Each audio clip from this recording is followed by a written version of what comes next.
malam lepas Isya. Kami memanglah lepas dipecat, kami membuat sidang media tiap malam.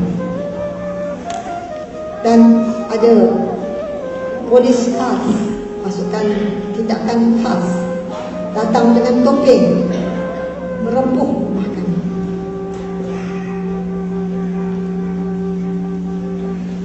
Dan suami saya ditangkap dan dibawa ke Bukit Aman. Dalam kelam kabut yang berlaku, saya tertinggal kasut, saya pergi dengan kaki ayam.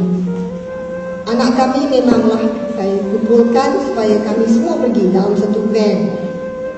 Van polis dibawa, 2 van, satu van di belakang, satu van di depan.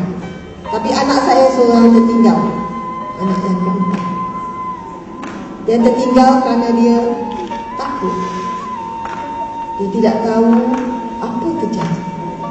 Ibu bapanya, keluarganya, rumahnya diserbu dan dia dibawa. Dia lari sembunyi dalam bilik kami. Sampai di Bukit Aman, sebelum pada sampai ke Bukit Aman, kereta van dua-dua itu berhenti. Kami dipisahkan. Jumpa lagi Aziza.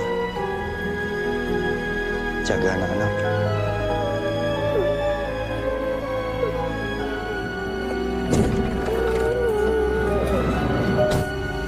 Surah Anwar dia keluarkan. Pada masa itulah dia diikat, digali di belakang dan matanya ditutup.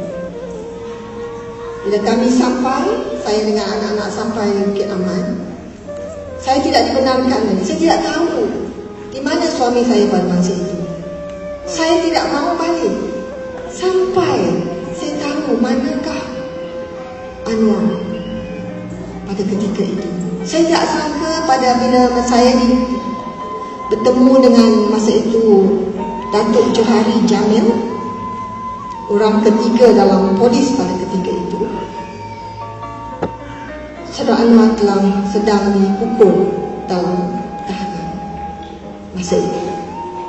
Tetapi saya berkata kepada Datuk Jamil, Datuk Islam, saya Islam. Jika kau pun suami saya salah buat profesional, jangan diapa-apakan suami saya. Itu saya mohon. Dan saya tidak mau pulang, saya tak mau balik sampai saya tahu manakah ditempatkan suami saya pada ketika itu. Dan saya dipujuk, baliklah Datin Sri, hari dah malam, ofis dah tutup, tak guna pun. Kalau ni saya berjanji, suami Datuk Sri akan dijaga. Tetapi itu adalah satu janji yang tidak ditepati. Itu yang cerita. Anak apabila 10 hari selepas itu, 9 hari selepas itu, dibawanya ke mahkamah.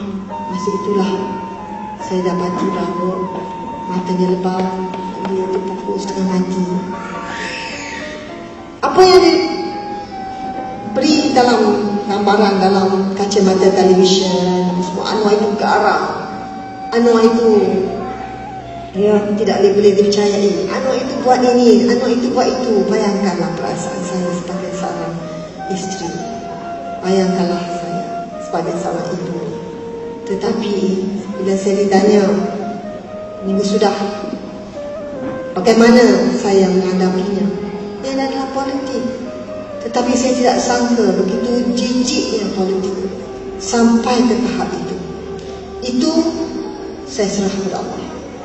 Itu saya mohon kekuatan supaya saya dapat sekurang-kurangnya memperbesarkan anak-anak saya pada ketika itu. Masa itulah saya rasa bahawa kalau saya tidak mempunyai kekuatan, siapalah nak menjaga anak-anak saya di nama Allah ini?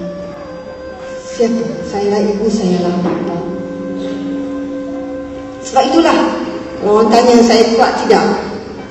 Kekuatan hanyalah kerana saya kira bahawa mungkin masa saya sampai cakap ini, tetapi masa depan anak-anak itu yang memberi kita kekuatan untuk kita teruskan.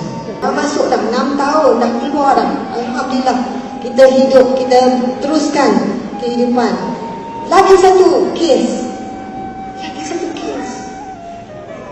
Lepas tu kes itu kalah. Mana ada anak muda yang tuduh, siapa-siapa boleh anak muda pergi tuduh orang di Mahkamah Konstitusi berlakukan perkara sumbang, tak ada witness, tak ada saksi, tak ada apa, dan ditangkap Mahkamah Konstitusi untuk ambil air botol untuk dapat DNA. Dia kata tu dia DNA. Air botol pun susah, tak tinggal di mana-mana. Itu yang kes yang kedua. Apabila tahu kes itu, kalah. Seem to be expecting for a guilty verdict, not least yourself. Yes, Alhamdulillah. I mean, it is a surprise, but we welcome the decision. I'm vindicated from this scurrilous smearing the character, my family. Notwithstanding, it is a surprise to everyone here because the general perception is, with evidence of the conduct of the judiciary has not been fair. But well, we welcome the decision, which means we have an agenda and we can move forward. All along you've been saying this has been a political frame-up on the part of the government. The fact...